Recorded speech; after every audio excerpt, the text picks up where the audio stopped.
Haleluya. Kita akan membaca firman Tuhan. Injil Yohanes pasal 5 ayat 37 dan 38. Injil Yohanes pasal 5 ayat 37 dan 38. Bapa yang mengutus aku, dialah yang bersaksi tentang aku. Kamu tidak pernah mendengar suaranya, rupanya pun tidak pernah kamu lihat. Dan firman-Nya tidak menetap di dalam dirimu, sebab kamu tidak percaya kepada Dia yang diutusnya. Kalimat, kamu tidak pernah mendengar suaranya. Rupanya pun tidak pernah kamu lihat. Dalam ayat 37, kata kamu menunjuk orang-orang Yahudi yang tidak percaya Yesus dan yang hidup dalam masa pelayanan Tuhan Yesus di bumi. Kata suaranya menunjuk suara Bapa. Dan kata rupanya menunjuk rupa Bapa. Kebanyakan pemimpin-pemimpin agama Yahudi yang tidak percaya pada masa pelayanan Tuhan Yesus di bumi tidak pernah mendengar suara Allah Bapa dan tidak pernah melihat wajah Allah Bapa. Akan tetapi, umat Israel pernah mendengar suara Allah Bapa di Gunung Sinai setelah bangsa Israel keluar dari Mesir. Dan murid-murid Tuhan Yesus juga pernah mendengar suara Allah Bapa ketika Tuhan Yesus dibaptis. Dan juga ketika Tuhan Yesus ada di Gunung Kudus. Walaupun orang yang tidak percaya Tuhan Yesus tidak pernah melihat wajah Allah Bapa maupun rupa Allah Bapa, Nabi Daniel, Stefanus, dan Rasul Yohanes yang penuh dengan Roh Kudus telah melihat bukan rupa anak saja, tetapi rupa Bapa juga.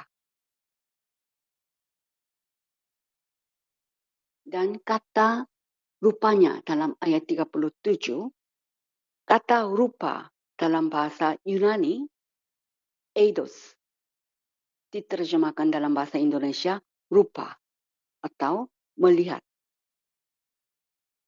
Kata eidos dipakai dalam perjanjian baru sebanyak 4 kali.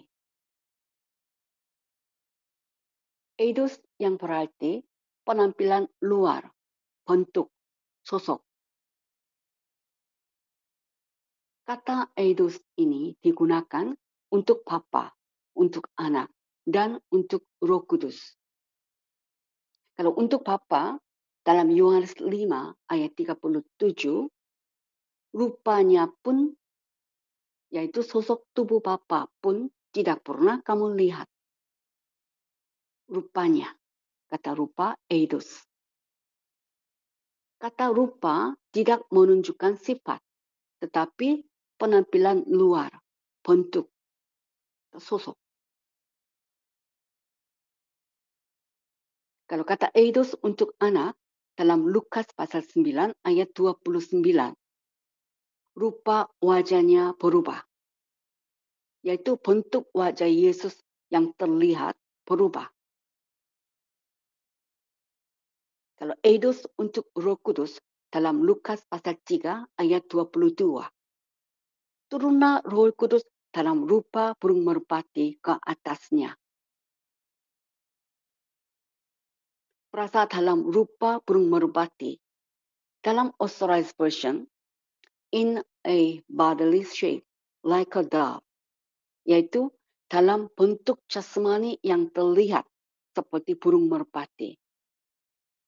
Bentuk jasmani yang terlihat seperti burung merpati. Kata eidos dipakai sekali lagi dalam 2 Korintus 5 ayat 7. Hidup karena percaya, bukan karena melihat. Kata melihat dalam bahasa Yunani, eidos, yang berarti penampilan luar, bentuk, sosok, bukan sifat. Maka Yohanes 5 ayat 37 dapat dibaca secara demikian. Bapa yang mengutus aku, dialah yang bersaksi tentang aku. Kamu tidak pernah mendengar suaranya, yaitu suara Bapa. Rupanya pun, yaitu sosok tubuh Bapa pun, tidak pernah kamu lihat. Dan kata kamu di sini menunjuk pemimpin-pemimpin agama Yahudi yang tidak percaya Yesus. Akan tetapi, umat Israel yang keluar dari Mesir dan tiba di Gunung Sinai pernah mendengar suara Allah. Bukan Musa saja mendengar. Musa yang memimpin bangsa Israel keluar dari Mesir, tetapi seluruh jemaah Israel dan seluruh bangsa Israel mendengar suara Allah. Dan suara Allah yang mereka dengar adalah ke-10 firman. Sekarang kita akan membaca Ulangan pasal 5 ayat 22 sampai dengan 28. Ulangan pasal 5 ayat 22 sampai dengan 28. Firman itulah yang diucapkan Tuhan kepada seluruh jemaahmu dengan suara nyaring di gunung, dari tengah-tengah api, awan, dan kegelapan, dan tidak ditambahkannya apa-apa lagi. Ditulisnya semuanya pada 2 loh batu, lalu diberikannya kepadaku. Ketika kamu mendengar suara itu dari tengah-tengah gelap gulita, sementara gunung itu menyala, maka kamu, yakni semua kepala sukumu dan para tua-tuamu mendekati aku dan berkata, "Sesungguhnya Tuhan Allah kita telah memperlihatkan kepada kita kemuliaan dan kebesarannya, dan suaranya telah kita dengar dari tengah-tengah api. Pada hari ini telah kami lihat bahwa Allah berbicara dengan manusia, dan manusia itu tetap hidup. Tetapi sekarang mengapa kami harus mati? Sebab api yang besar ini akan menghanguskan kami. Apabila kami lebih lama lagi mendengar suara Tuhan, Allah kita, kami akan mati. Sebab makhluk manakah yang telah mendengar suara dari Allah yang hidup, yang berbicara dari tengah-tengah api, seperti kami dan tetap hidup? Mendekatlah engkau dan dengarkanlah segala yang difirmankan Tuhan Allah kita. Dan engkaulah yang mengatakan kepada kami segala yang difirmankan kepadamu oleh Tuhan Allah kita. Maka kami akan mendengar dan melakukannya. Ketika Tuhan mendengar perkataanmu itu, sedang kamu mengatakannya kepadaku, maka berfirmanlah Tuhan kepadaku. Telah kudengar perkataan bangsa ini yang dikatakan mereka kepadamu. Segala yang dikatakan mereka itu baik. Kita akan membaca lagi ayat 22.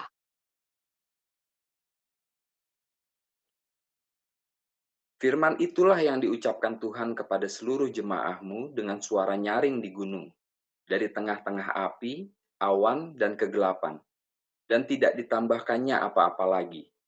Ditulisnya semuanya pada 2 loh batu, lalu diberikannya kepadaku. Firman itulah yang diucapkan Tuhan kepada seluruh jemaatmu dengan suara nyaring di gunung. Firman yang diucapkan Tuhan kepada seluruh jemaat Israel adalah ke-10 firman. Setelah seluruh bangsa Israel mendengar ke-10 firman di Gunung Sinai, bangsa Israel dihinggapi ketakutan. Lalu mereka datang kepada Musa dan berkata, "Mendekatlah engkau dan dengarkanlah segala yang difirmankan Tuhan Allah kita. Dan engkaulah yang mengatakan kepada kami segala yang difirmankan kepadamu oleh Tuhan Allah kita. Maka kami akan mendengar dan melakukannya." Ulangan 5 ayat 27. Lalu Ulangan 5 ayat 28, Tuhan menyetujuinya. Dan peristiwa yang sama ditulis dalam Keluaran pasal 20 ayat 18 dan 19. Sekarang kita akan baca Keluaran 20 ayat 18 dan 19 yang menjelaskan peristiwa yang sama. Seluruh bangsa itu menyaksikan guru mengguntur. Kilat sabung menyabung, sangkakala berbunyi dan gunung berasap. Maka bangsa itu takut dan gemetar, dan mereka berdiri jauh-jauh. Mereka berkata kepada Musa, "Engkaulah berbicara dengan kami, maka kami akan mendengarkan. Tetapi janganlah Allah berbicara dengan kami, nanti kami mati."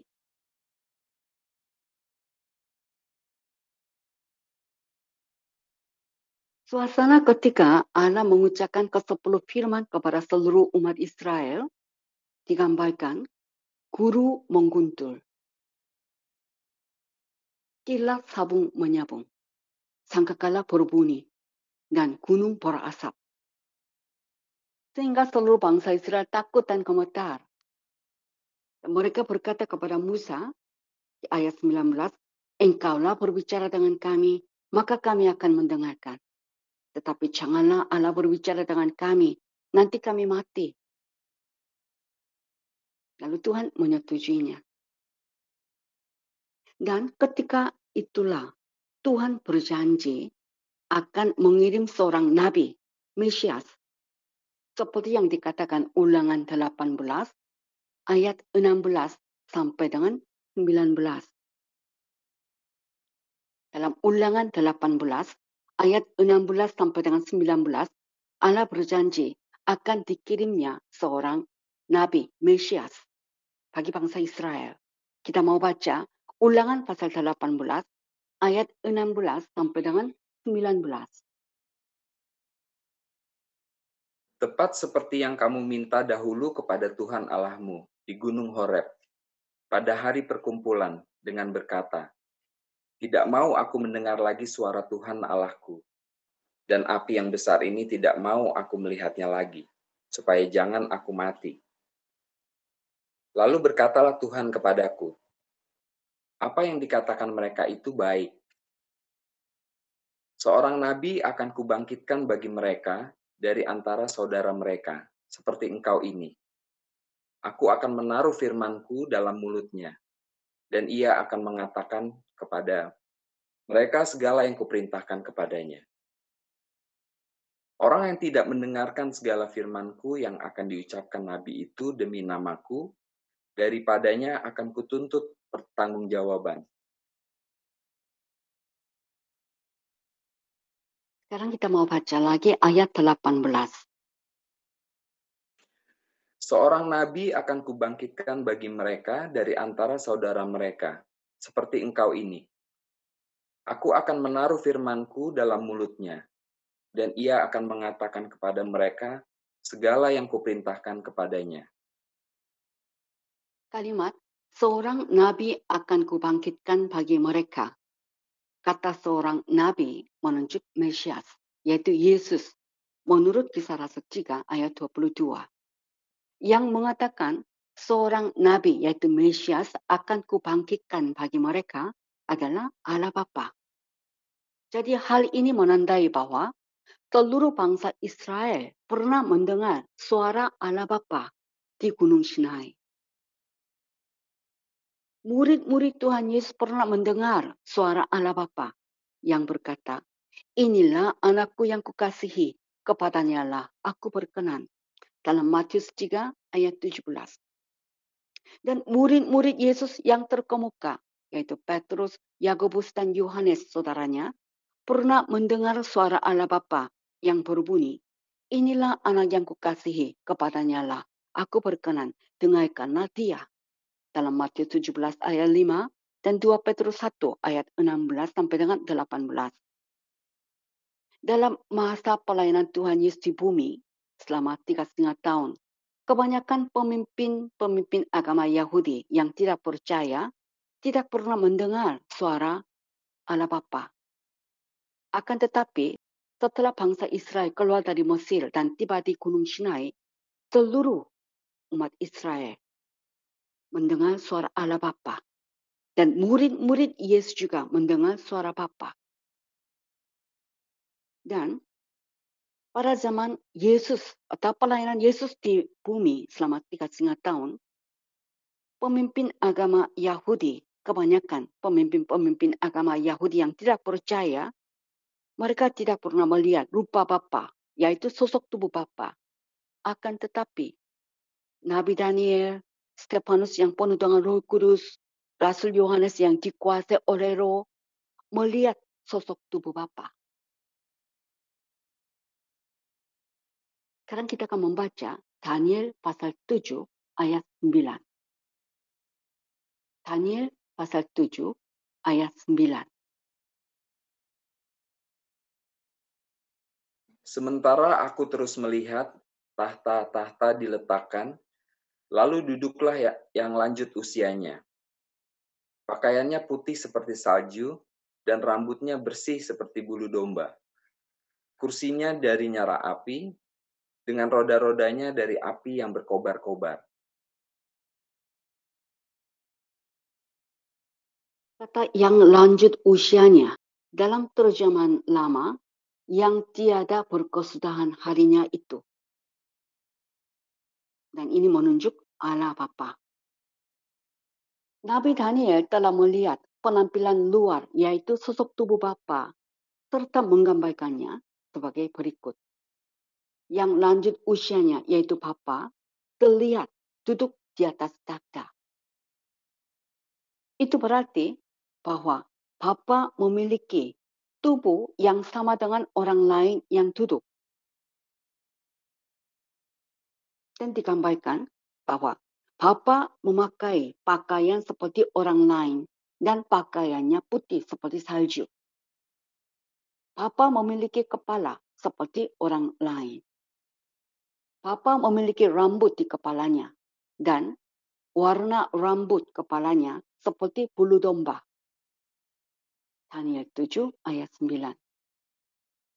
Jika Bapa memiliki kepala dan rambut dan menggunakan pakaian, maka Bapa harus memiliki tubuh, walaupun bukan tubuh darah dan daging, tapi tubuh roh, seperti semua makhluk roh lainnya. Sekarang kita baca Daniel 7 ayat 13. Aku terus melihat dalam penglihatan malam itu.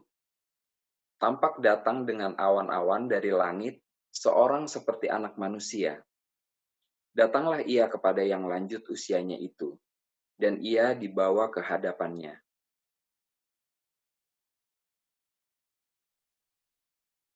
Anak manusia, dalam Authorized Version, the Son of Man, menunjuk Mesias, yaitu Yesus. Frasa datang dengan awan-awan. Anak manusia datang dengan awan-awan. Ini menandai kedatangan Yesus yang kedua di bumi.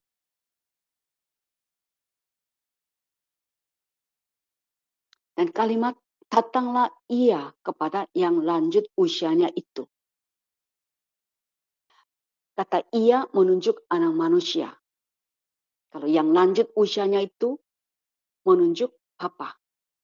Jadi, anak manusia dan Bapa masing-masing memiliki tubuh, jiwa, dan roh pribadinya sendiri. Bukan hanya anak manusia, yaitu Mesias saja memiliki tubuh, jiwa, dan roh pribadinya sendiri. Tetapi yang lanjut usianya, yaitu Allah Bapa juga memiliki tubuh roh, jiwa, dan roh pribadinya sendiri. Jadi, ada dua oknum yang terpisah dan berbeda terlihat dalam satu adegan. Dalam Daniel 7 ayat 13. Dan Stefanus juga melihat sosok tubuh Yesus maupun sosok tubuh Allah Bapa. Kita membaca Kisah Rasul 7 ayat 55 dan 56. Kesaksian Stefanus. Kisah Rasul 7 ayat 55 dan 56. Tetapi Stefanus yang penuh dengan Roh Kudus menatap ke langit, lalu melihat kemuliaan Allah dan Yesus berdiri di sebelah kanan Allah. Lalu katanya, "Sungguh, aku melihat langit terbuka dan Anak Manusia berdiri di sebelah kanan Allah.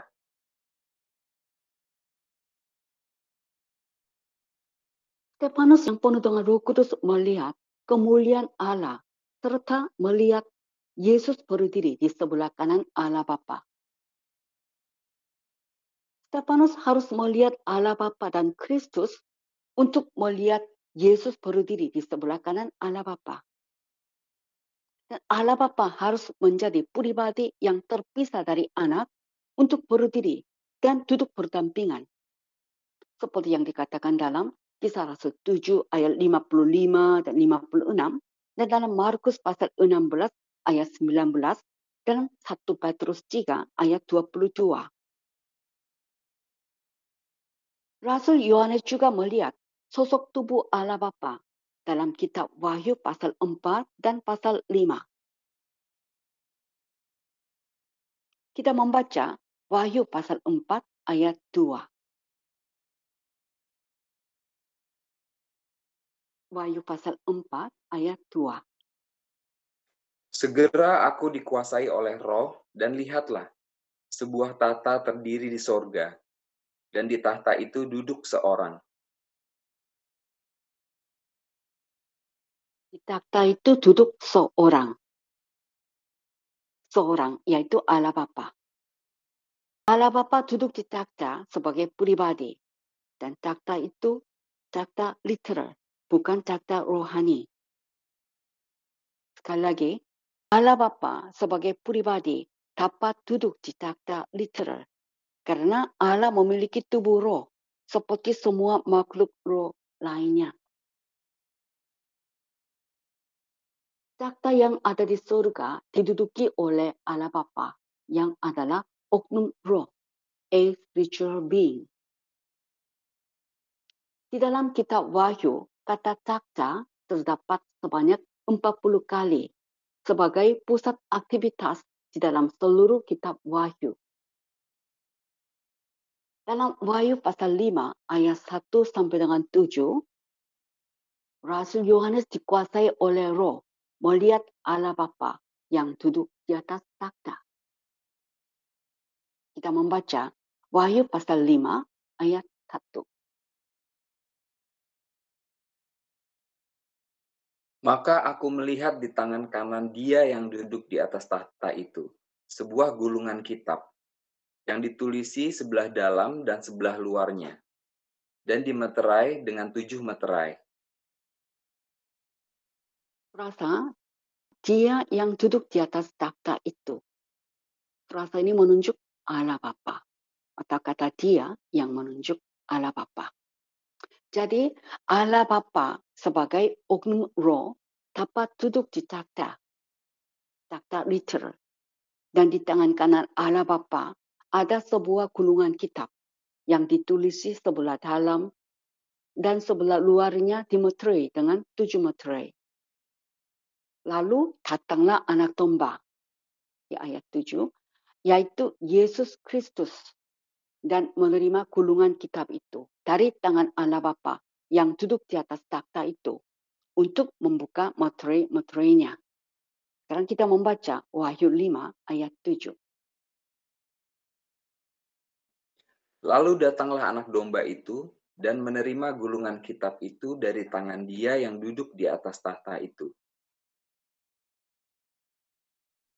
Allah Bapa yang duduk di atas takhta dan anak domba yang datang dan menerima gulungan kitab itu dari tangan kanan Dia yang duduk di atas takhta. Jadi, dua oknum yang terpisah dan berbeda terlihat dalam satu adegan. Wahyu pasal 4 dan pasal 5.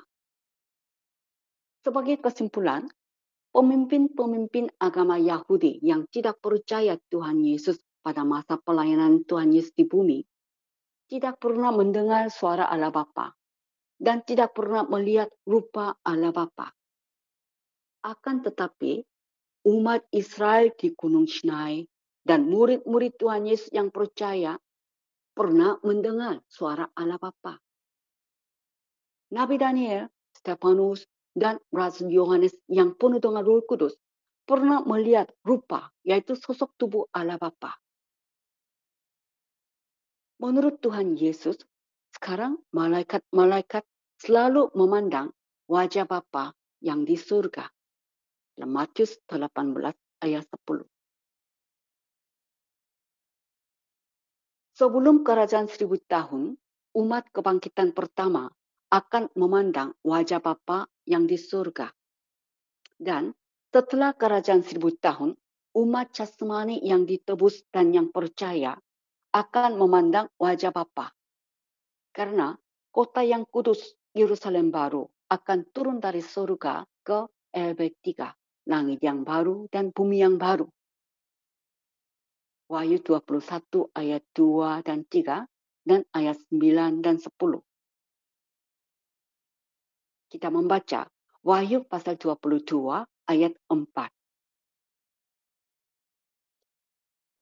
Dan mereka akan melihat wajahnya, dan namanya akan tertulis di dahi mereka. Teologi kultus dialektik menyatakan bahwa Bapa tidak memiliki tubuh dan tidak bisa dilihat untuk selama-lamanya karena Bapa adalah roh. Akan tetapi Alkitab bersaksi bahwa banyak tokoh Alkitab telah melihat sosok tubuh Allah Bapa. Dan tubuh roh Allah sama seperti manusia dalam bentuk dan ukuran. Yeskiel 1 ayat 26 sampai dengan 28. Saya katakan, kita akan melihat wajah Allah Bapa, bukan hanya punggung saja. Memandang wajah Allah Bapa merupakan tujuan penebusan yang terutama dan kebahagiaan yang terbesar bagi seluruh umat manusia. Saya katakan lagi, memandang wajah Allah Bapa merupakan tujuan penebusan yang terutama dan kebahagiaan yang terbesar bagi umat manusia. Mari kita berdoa. Allah Bapa, pemimpin agama Yahudi yang tidak percaya pada zaman Yesus, tidak pernah mendengar suara Allah Bapa dan tidak pernah melihat sosok tubuh Allah Bapa. Akan tetapi, umat Israel di Gunung Sinai dan murid-murid Yesus yang setia pernah mendengar suara Allah Bapa.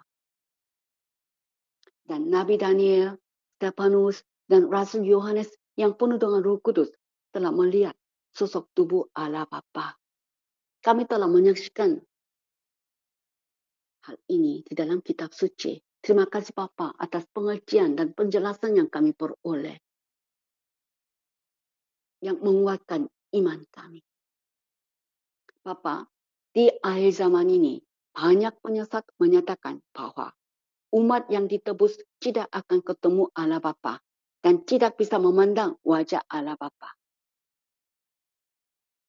Namun, kami yang percaya Alkitab tetap berharap dan rindu untuk ketemu Allah Bapa yang memiliki sosok tubuh sebagai oknum roh. Kami mengakui bahwa hal memandang wajah Allah Bapa yang duduk di atas takhta merupakan kebahagiaan terbesar bagi kami yang telah ditebus. Bapa, kami sungguh rindu memandang wajah Allah Bapa yang duduk di atas takhta sebagai kebahagiaan terbesar dan kerinduan kami yang menyala-nyala sampai hal itu terwujud. Terima kasih Bapa. Dalam nama Tuhan Yesus kami berdoa. Amin. Kasih karunia Tuhan Yesus, kasih Allah Bapa, dan persekutuan Roh Kudus menyertai kita sekalian yang rindu memandang wajah Allah Bapa mulai sekarang dan untuk selama-lamanya. Amin.